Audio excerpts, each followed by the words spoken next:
Arc Saravan ARK Saravan நம்ம Mundasupatti ராமோட assistant director. So அவர் படம் பண்ணுறாருன்னா டெஃபினட்டாக கொஞ்சம் அட்வென்ச்சர், நிறைய காமெடி, கூடவே கொஞ்சம் ஃபேண்டசி. ஸோ அப்படிப்பட்ட ஒரு களத்தில் தான் இந்த படத்தையும் எடுத்திருக்காங்க. ஸ்டோரி வைஸ் பார்த்தா ஒரு ஹை கான்செப்ட் ஃபிலிம் தான். 2-3 விஷயத்தை சூப்பர் ஃபியூஸ் பண்ணி நமக்கு அப்படி ஒரு ஃபன்னி மாக்டெயிலாக கொடுத்துருக்காங்க. ஸோ அடிப்படையிலே இது ஒரு காமெடி படம். ஆனால் அதுக்குள்ளே இருக்கிற characters are put into extraordinary superficial situations. So கதையோட கோர் வந்து ரொம்ப வியர்டா, அப்னாக்ஷியஸாக, கிரேசியாக இருக்கிறதுனால there is so much to play around. ஆதியோட பைசப்ஸ், நிக்கி கல்ரானியோட பாடி லாங்குவேஜ், டேனியோட ரியாக்ஷன்ஸ், ராமதாஸோட ஸ்லாங் அப்படின்னு எல்லாமே படத்துக்கு அட்வான்டேஜாக தான் அமையுது. இன்ஃபேக்ட் ஆனந்த்ராஜ் மாதிரி ஒரு அனிமேட்டடான ஒரு வில்லனை கூட்டு வந்து அவர் இந்த கதைக்கு ஒரு சீரியஸ்னஸ் கொடுக்கும்போது இன்னும் சீன்ஸ் வந்து கொஞ்சம் எக்ஸைட்டிங்காகவும் இன்ட்ரெஸ்டிங்காகவும் இருக்கு. But of course it takes a lot of time for the film to start. அதே மாதிரி முடியும் போதும் படம் கொஞ்சம் செல்ஃப் இன்டெலிஜென்ட்டா மாறிடுது. Sometimes when the story is too good, the story starts loving itself beyond a limit. வேற புது எலிமெண்ட் உள்ள கொண்டு வரதுக்கோ இல்ல இதை முடிச்சுட்டு அடுத்த இடத்துக்கு போலாம் அப்படின்றதுக்கோ டைரக்டருக்கு மனசு வரலாம்னு நினைக்கிறேன். ஒரே ஒரு விஷயம் மட்டும் சொல்லிக்கிறேன். படம் முடியும் போது ஒரு ட்ரக் வரும், ஒரு பெரிய ட்ரக். அந்த ட்ரக்கை நான் கடைசியா ஸ்டீவன் ஸ்பீல்பர்க் படத்துல டுவெல் அப்படின்னு அவர் எடுத்த படத்துல பார்த்தேன். ஒரு டீ கடை சீன்ல கூட பின்னாடி இன்டர்நெட் நாளை போஸ்டர் தான் ஒட்டியிருக்காங்க.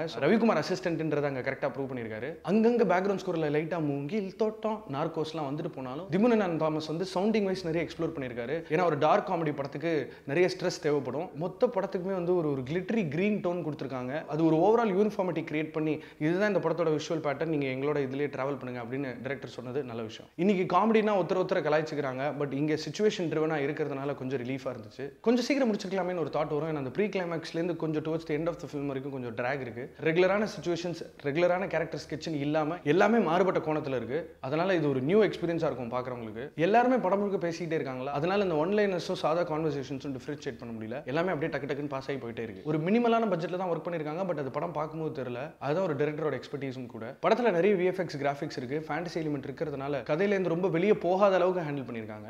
some films will try to be funny, some films can naturally be funny. அந்த naturally be funny எப்போ வரும்னா எழுத்து லெவல் எல்லாமே கரெக்டா இருந்துச்சுன்னா குவாலிட்டி ஹியூமர் பார்த்ததுல ரொம்பவே சந்தோஷம்.